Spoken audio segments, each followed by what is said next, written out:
Hey, what's going on, guys? Thanks for joining us again on another Tuesday Talks podcast. I am your co host, Dan from Pico Mortgages. Pico Mortgages is an online digital mortgage brokerage, and we help Canadians coast to coast in getting mortgages and getting you into your home. Harris?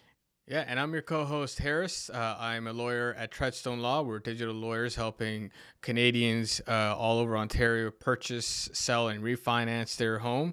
And we have experience in all types of properties, and we do our closings completely online. So you don't leave your home to close your home.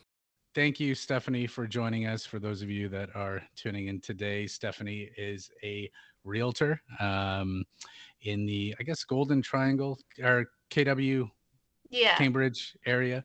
Um, and she's joining us today to talk a little bit about herself, the market, maybe what's going on in 2022, and all that good stuff. So thank you for joining us, Steph. Yeah. Thanks for having me. All right, so let's start off. What's your favorite dish? Because I know you're a big cook. You love cooking. So Yeah. what's your go-to?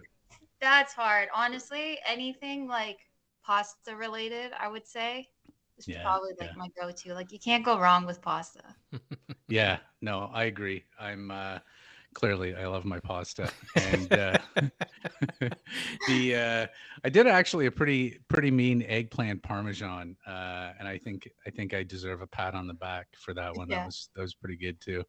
Yeah, I grew up with a lot of Italians, so doing Christmas and New Year's around Italian families is just it's next level. So Oh yeah. sorry. Yeah. Yeah, I missed that. Anyway, okay, so good. We got a pasta lover here. Steph, so you know that in this type of market has been very challenging for both buyers and also I guess sellers in some ways in getting into real estate. And you were one of the first realtors I actually connected with when I moved out from Toronto to KW a couple of years ago. And even in just those 2 years of being out here, seeing the growth and seeing the difference in this area has just kind of blown me away. So for someone that like you, you've been in the community a lot longer than I have. Maybe you can speak a little bit on that, and also how you got to get into real estate. Like, what was your push into it? So let's start with your take on the market, and then for some reason, I have a tendency to do this. I start with, what are you doing today? And then I get into, There's a laundry list of questions. Man, okay. All right. Harris, keep me on track, All right, please. let's start with the market. So how is the market in KW from your perspective? Honestly, for a lack of a better word, it's just insane. Like we have seen appreciation month over month, historically higher than it's ever been.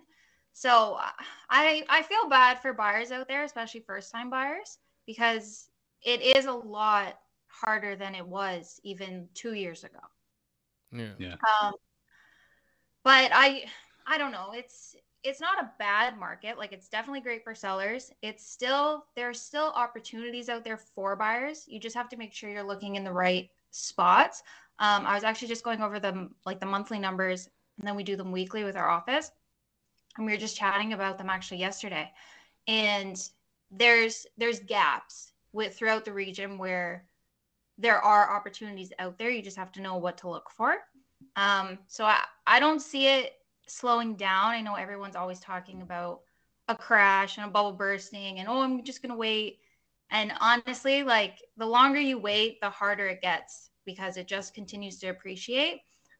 We have seen a bit more inventory.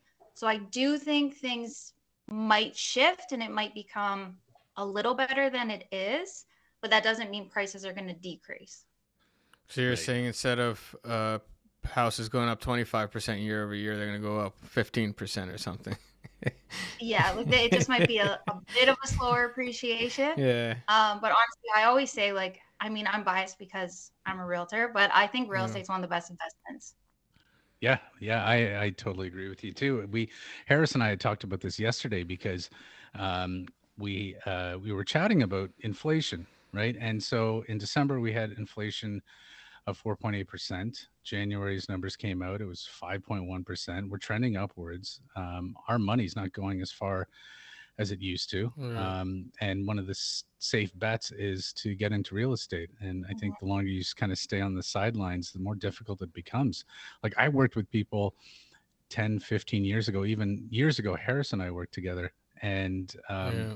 you know, we had people back then saying, we're going to wait for the market to Yeah. correct. And it's never really, it's never I mean, really as of had that now, happen. I feel like real estate is the safest investment you can make because it's where like savings accounts don't work anymore. They stopped working after 2008 when there was just inflation and everything kind of went up and those interest rates went down.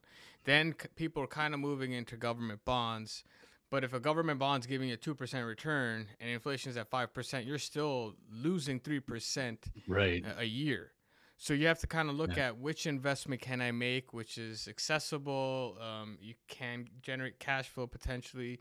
You could maintain value, sell it possibly, and get some kind of reasonable return.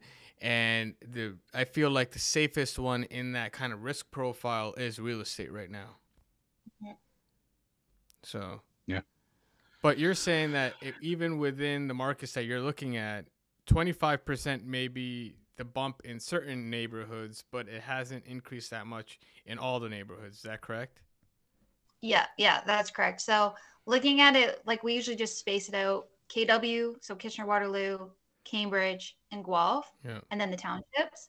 Right now, Guelph and Waterloo are like median sale price for a detached is 1.1, 1.2, which last year it wasn't. It was like 800-900. Oh, wow. So it's just Insane. been crazy. But then if you look at Cambridge, Cambridge has always been a bit more affordable. And they're lagging. So there's room to grow in the detached market in Cambridge. There's room to grow even from townhouses to detached in Cambridge. Like there's not a big gap between them. It's about like $50,000 difference to buy a town versus a home. Yeah. That doesn't seem right. Like it's definitely gonna increase.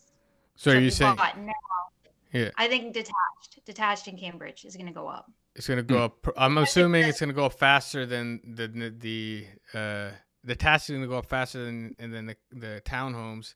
The townhomes are still gonna go up. It's just they're not gonna go up as quickly. Is that right? Yeah, because people will see like, oh well, if I can get a 50,000 extra, why not get it detached? Yeah. You know, like that. Most people prefer that. It really depends on your lifestyle though and your affordability.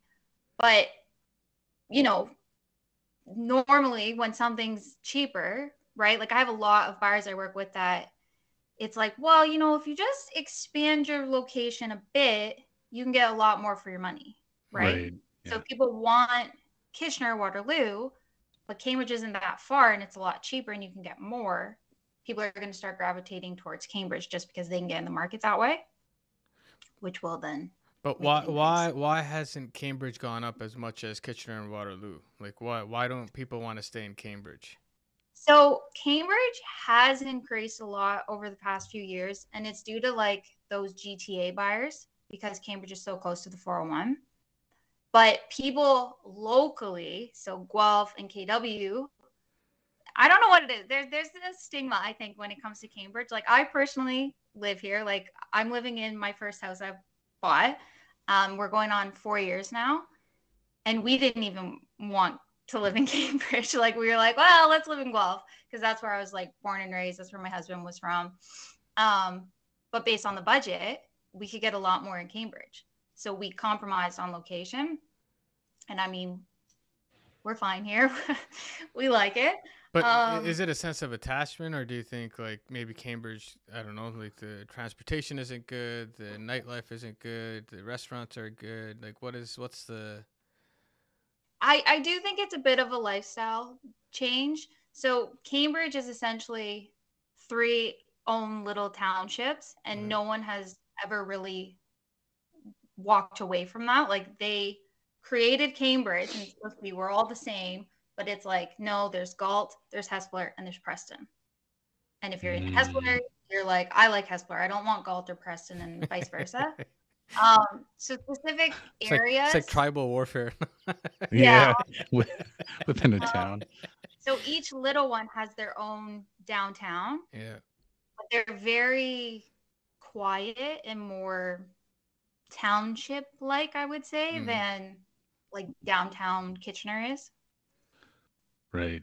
So it is a lifestyle thing, but I think it's also, I don't know, it's just if you're locally from here, you like where you live, and like people are Yeah. very like loyal to where they live, you Yeah. know? Like Yeah. so many people in Guelph they're Guelph lifers.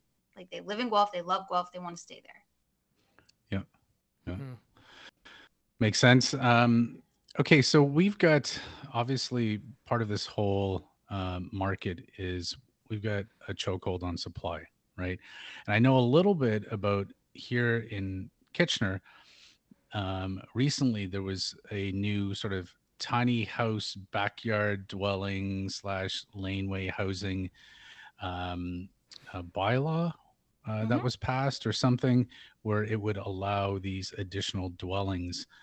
Okay, I want to get you. I don't know if you've been watching it too carefully, but I kind of want to get your opinion on. Do you think this is going to help in any way with the housing situation? Do you think it's going to push up maybe the pricing of some properties that are eligible to put a secondary dwelling in? Because I know in Toronto, the initiative for laneway housing has been a huge push, and they did a pilot project.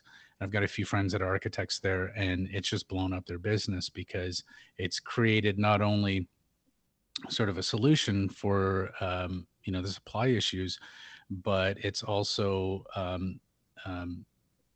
it's helped create sort of secondary income for people that could create a laneway house on their property. It does create a challenge, obviously, for financing because banks are still trying to figure out how to deal with it. But what's your take on this coming to Kitchener? Yeah, so it was actually like an Ontario mandate, and they said each city has to come up with their own bylaws to somehow include this. So every city's kind of done their own take on it. Kitchener Waterloo said, yes, we'll allow it, but based on the criteria, I think it's 7 streets in all of Waterloo that have the capability to do this because they have those Oh, laneways. wow. Yeah. Kitchener's made it a lot easier. So they really made the rules be, well, most properties will be eligible, or a lot of properties will be eligible. So if that's something you wanted to do, you would obviously want to look in Kitchener rather than Waterloo. Right. Yeah. Cambridge also hasn't finalized their rules. And they have a document. Like if you go on all of the city websites, you can see what the mandates are for those bylaws. In Cambridge they have like what they would suggest, and it's based on what Kitchener has done, what Waterloo has done, and what Guelph has done, and they're kind of taking little bits of each to make it work. But to your question about what I think is going to happen with it, the purpose was to make more affordable housing. I don't know if it'll truly make things more affordable. I think it will increase properties that have done it, like it'll increase their value. But I think it could be beneficial to people in the market who, if you have a house that you're able to do this, you can get the funds to do it. You could then rent it out and it'd be like a mortgage helper. And then if you were to sell your property, it's right. Yeah. Yeah. Yeah. Yeah. So I think it's good for investors. It's good for people who want a mortgage helper if you have the capability to do it. But I don't know if it's really going to make things more affordable because I don't think people are going to be severing their lots and selling just these tiny homes as Yeah. home dwelling. You know, that's going to get expensive. I don't think it's feasible, but yeah, like if you could put something up and like somebody pays you whatever it would go for, $500,000 a month, that goes a long way towards your mortgage. What? How much? No, for rent. Oh, okay. You could build it for $1,000, man. I'd be building it right now. Yeah. Yeah. No, and that exactly. And I think in Waterloo, you just said 7 streets. That's because they really didn't want to crazy. do it, but it was a mandate Yeah. that, well, you have to include it somehow. So that's how they got around it was, well, okay, these roads have these laneways. You can do it here. And that's it. Yeah. Yeah, I think Waterloo, don't they have requirements too that um, you have to be licensed if you're doing short-term rentals?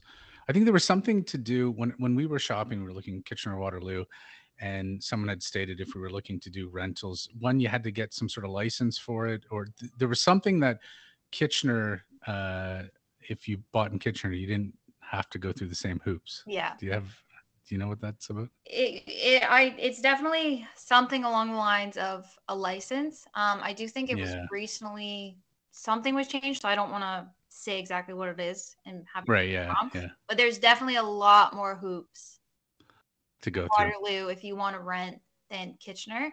There's just something about Waterloo where they really don't want like a rentals or investor heavy. Like Kitchener's very investor heavy, especially with like Right. the downtown core and the tech sector. And Waterloo's more like, no, this is our family community, and we don't want Right. student rentals. We don't want outsiders. Like it's just the way that Waterloo operates. Yeah. Yeah. Interesting. So where are you finding most of your buyers? Are they first time home buyers? Are they looking for investment properties? Like what are you noticing? I'm And what noticing do you specialize in?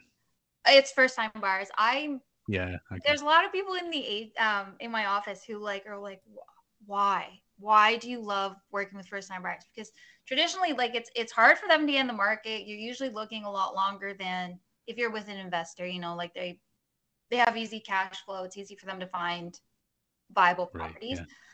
Um, but I just love that helping first time buyers because they really are. It's so overwhelming, and like I know what it's like to buy your first property, and there's just so much coming at you that I don't know. I have a soft spot for them. I feel bad, and I just want to help them. And like I really believe that home ownership is possible for everyone.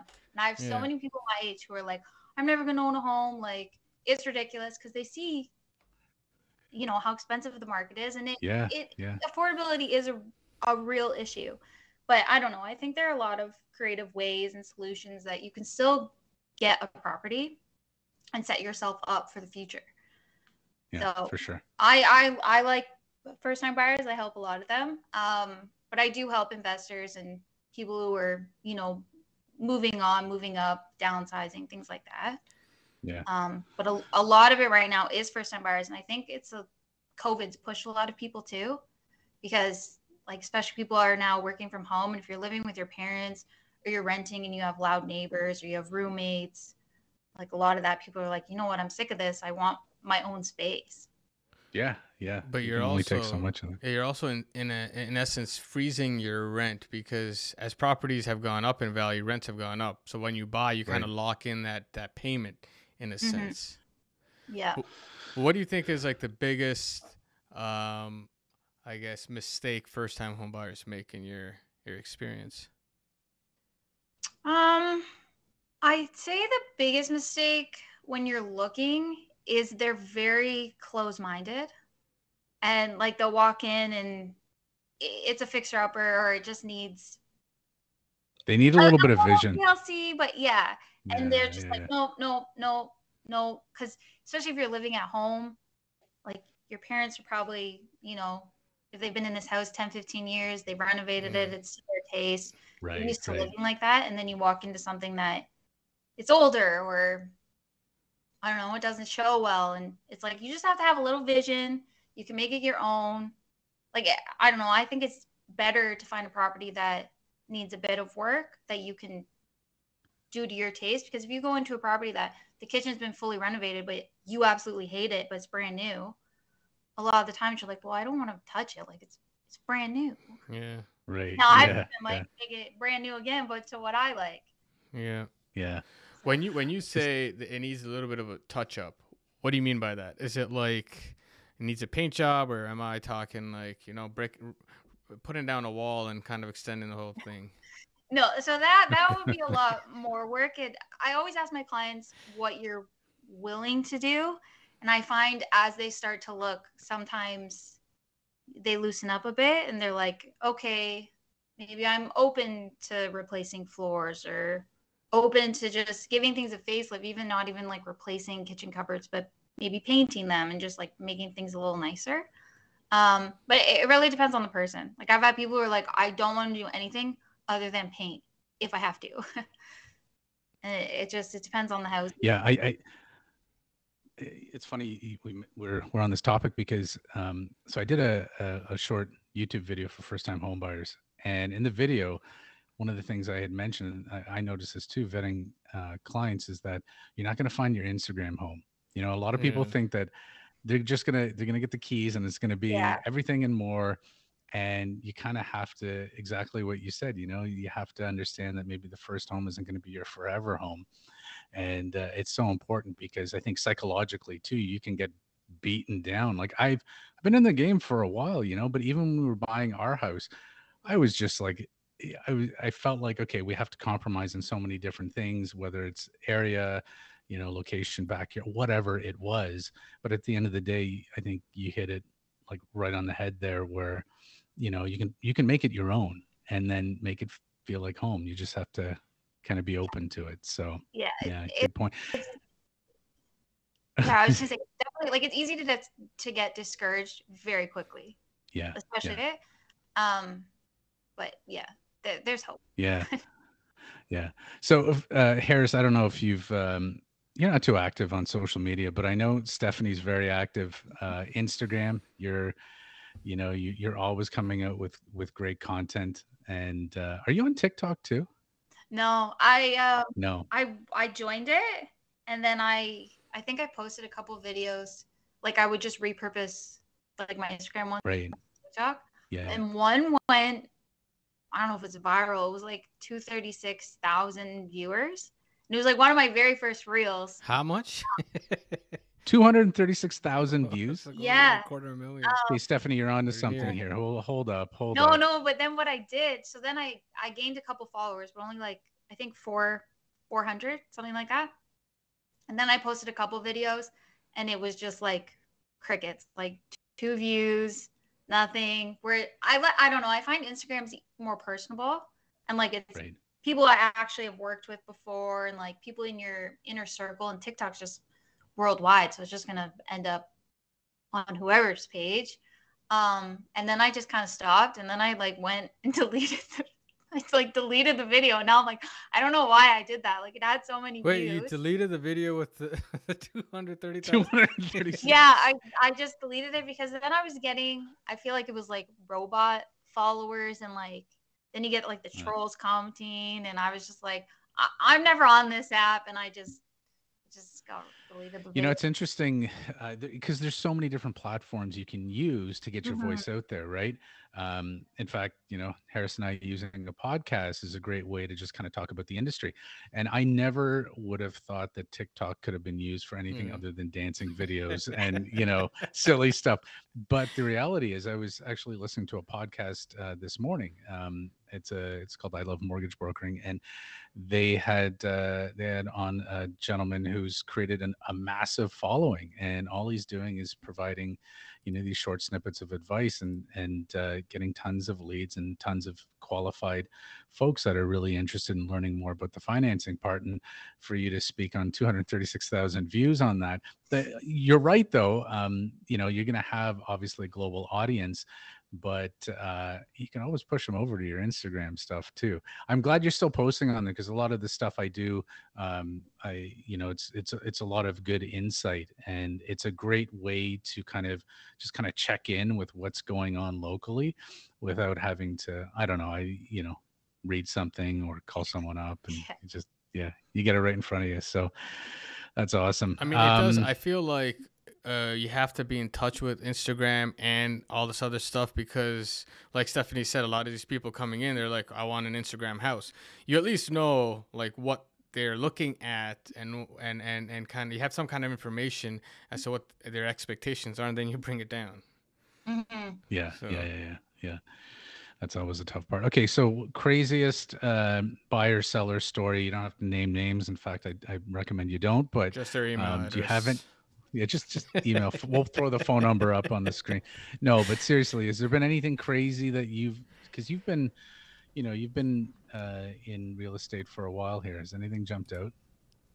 Well, I've had like a lot of crazy, I guess, either clients or like something happens. So I don't know what kind of story you're looking for. Like I've had Like, did you do like a let's What say an sticks open out? house What's the sticks and out the most though? okay, Oh, all sorry, right, sorry, well, okay, it's Dan. not no, necessarily no, like clients or the transactions. But it's been like things that happen when you're showing houses or like when you're closing. So I had one time I booked a showing. It was actually with, well, I guess I shouldn't say the clients were like close. I'm close with these clients. So I was like, thank It goodness was this John happened. from Toronto.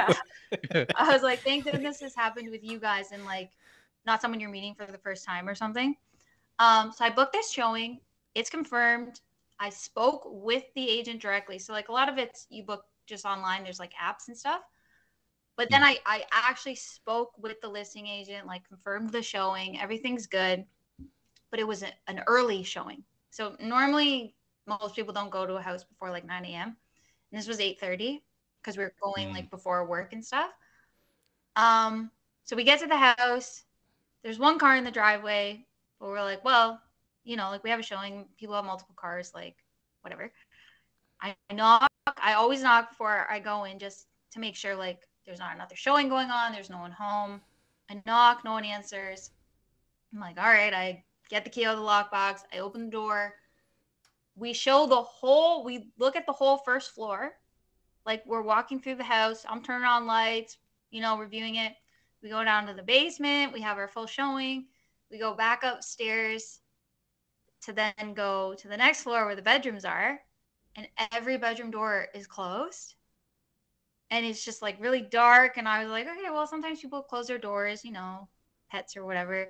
oh, So then I'm knocking. I'm like, hello. No one answers. So then I like go to open this bedroom door and I just hear like snoring. Like all of a sudden I just started hearing snoring and I looked at my clients and was like, oh my God. Like someone is here. They're sleeping. Like I feel like I'm breaking and entering right now. It just was not a good time. wow. That buildup was Did you wake insane. I them up? thought like, there's gonna be somebody holding an axe or something Oh, behind the door. Yeah, I know. All the no, doors are closed, the lights are off. just a snoring homeowner.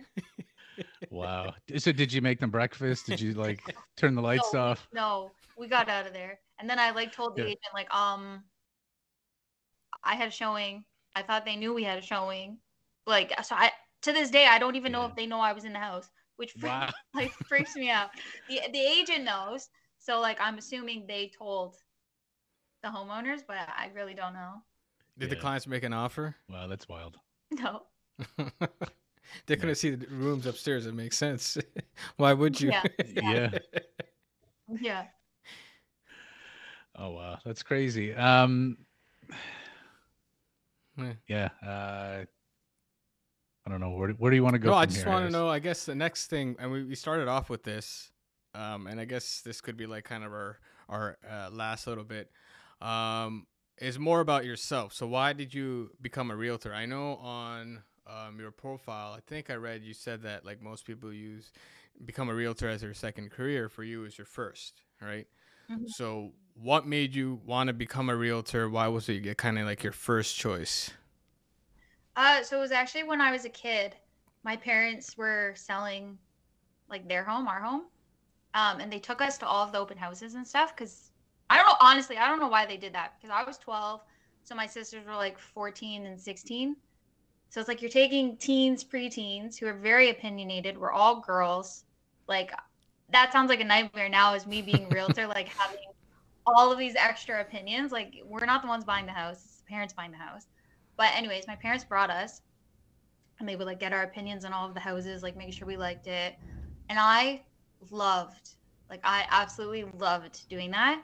And then the agent that my parents used, she's actually still a realtor today. I loved her. Like I looked up to her and was like, oh my God, this girl is so cool. Like I want to do what you do. And I was just 12. And that's what started it was I was just like, I think this is a really cool career. And then all throughout high school, I was like, yeah, like I think I still want to do real estate. And then I went to university because It's just that's what you do. Like it was just ingrained. Like you go get a higher education. And my whole 4 years there, my first year I went as like undeclared, just general. And then every year I would take new different classes to like try to figure out what I was interested in because none of it really appealed to me. Right. And then yeah, so like I was about third year, fourth year, like I was about to graduate, and I was like, I still want to do real estate. So then when I graduated, like that summer, I just started taking the courses. So I don't know what it was specifically, other than I was just this little 12-year-old who was like, "You have a cool job." So what That's did kind of you cool. major in your undergrad? So I was undeclared all the way until third year. And then when in third year is when you like apply for your graduation. And the school said you can't apply undeclared, like you can't graduate undeclared. And I was like, I can't. Oh, so I just went through the classes I already had, and because I wanted to stay 4 years. Like I was like, I don't want to extend my time. I want to graduate in my planned 4 years. So I ended up graduating with a major in film studies and then a minor in creative writing, because for film, like I took first year film, and then that was it. Like I just took the introduction to it. And then I found out that's the only prerequisite you need to do any other film class. So to be able to get all the credits within 4 years, I just had to get a couple more film classes. And I think I did like 3 classes online, maybe like throughout the summer, just to make sure I could still do the 4 years. And I like writing. Like I always liked English and stuff. So I just had those creative writing classes already. And I only needed a few more to like have the minor in it. So that's what I ended with. I don't use it. It's not what I planned to go for at all. But yeah, so it's just like a Bachelor of Arts in film and creative writing. I mean, well, communications, you could use that in anything though. Like with becoming a realtor, you really need communication because like I've seen a lot of, without naming names, professionals who kind of can't explain what they're showing. And if you can't explain it, if you can't understand who you're talking to, it's difficult to get the buyers on board, especially if you're a first-time home buyer, like you said, when their expectations are high, and especially if they've got 3 girls with them, it's like too much going on. Yeah. Yeah. Oh, that's crazy. Yeah, and you know, it's that was one of the things I noticed when we had sat down and talked to Stephanie, is that you're very easy to talk to. I can see why first-time homebuyers want to work with you, because it's like you take a lot of stress off. And we've worked on a few client files together as well too, and it's just resounding. Everyone loves working with you, and it's a testament to how good you are and what you do. And I don't think that just comes overnight. It comes with hard work, dedication, and loving what you do. So I think you're definitely in the right profession. I think it was great having you on our podcast. We're not, like I said, we're not totally polished here, but it's been great to have you on, Steph. Harris, again, do you have any closing thoughts on anything here? Do you want a recipe or two? Because I'm sure Stephanie's got a couple recipes. Yeah.